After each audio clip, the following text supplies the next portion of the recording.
안녕하세요. 연금 다 알려줄 지니의 지니입니다. 안녕하세요. 연금 다 알려줄 지니의 효니입니다.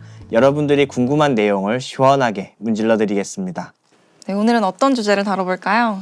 오늘의 주제는 많은 분들이 퇴직하면 받게 되는 돈, 바로 퇴직금에 대해서 말씀드리려고 합니다.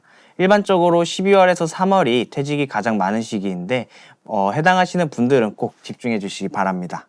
맞아요. 그런데 제가 받을 퇴직금이 얼마나 되는지도 잘 모르겠더라고요. 어떻게 확인해 볼 수 있을까요? 네, 우선 본인이 어떤 퇴직급여 제도에 가입되어 있는지 먼저 확인을 해야 됩니다.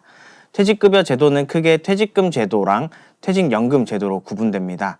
퇴직연금에는 확정급여형 DB와 확정기여형 DC가 대표적입니다.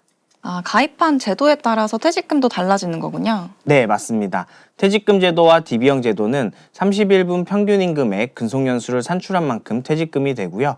DC형은 회사가 매년 임금 총액의 12분의 1 이상을 입금해주면 근로자가 직접 운용해서 운용수익까지 퇴직금이 됩니다. 즉, DC형에서는 본인이 어떻게 운용하느냐에 따라서 퇴직금이 달라집니다. 퇴직금 규모를 알았다면 그 다음에는 뭐가 중요할까요? 바로 퇴직소득세입니다. 퇴직소득세는 보시는 그림과 같이 산출됩니다.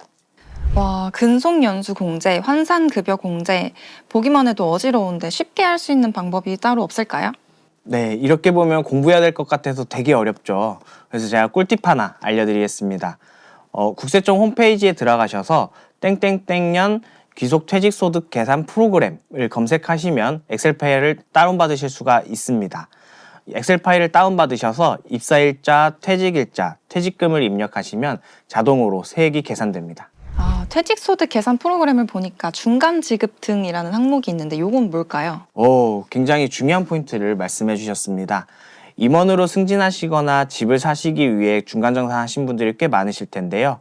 퇴직금을 중간정산하신 분들은 꼭 집중해 주시기 바랍니다. 중간정산하신 분들께서 절세할 수 있는 세액정산 특례제도라는 게 있는데요.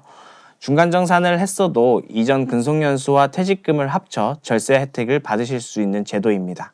혹시 예시를 들어서 설명해 주실 수 있을까요?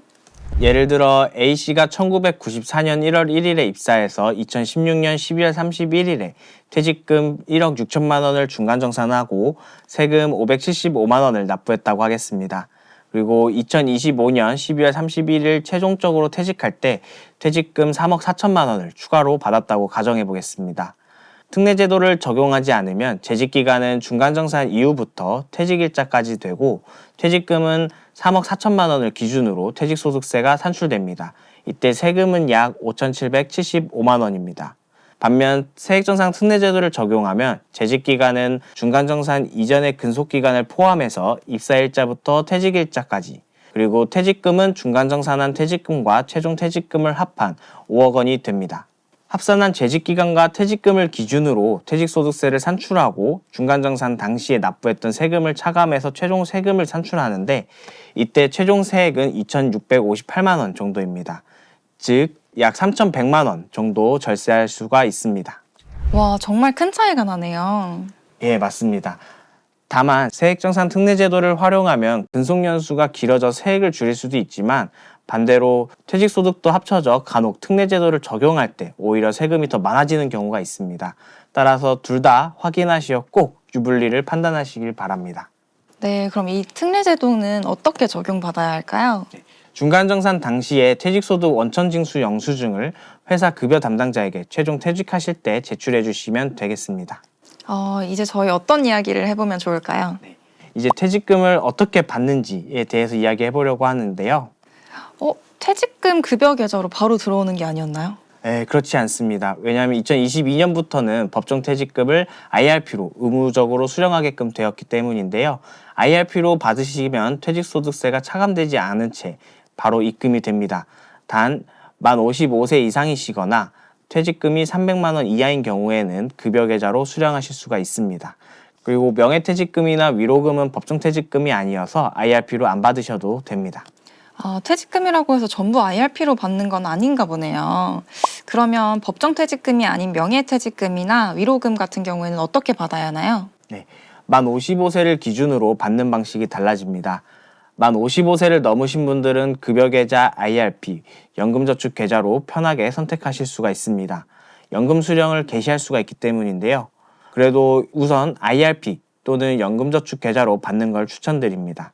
급여제자로 받으시면 퇴직소득세를 차감한 금액이 입금되지만 IRP나 연금저축으로 수령하고 연금 수령을 개시하면 연금 수령 한도 내에서는 퇴직소득세 30%를 절감받을 수 있기 때문입니다.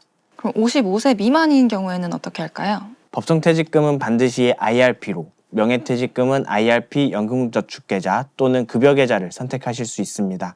만약 퇴직 시점 목돈이 필요하시다면 우선 급여계좌로 받으시는 걸 추천드립니다. IRP는 일부인 처리 불가능해서 계좌 자체를 해지하기 때문인데요. 따라서 급전이 필요한 경우 명예퇴직금은 급여계좌로 받아서 해결하시기 바랍니다. 만약 급한 일을 해결하고 나서도 명예퇴직금이 남아있을 때 그 금액을 60일 이내에 IRP로 이체하시면 세금을 나중에 환급받으실 수 있으니 꼭 기억해 주시기 바랍니다. 네, 오늘 정말 유익한 내용들로 알차게 알려주신 것 같습니다. 감사합니다. 네, 감사합니다.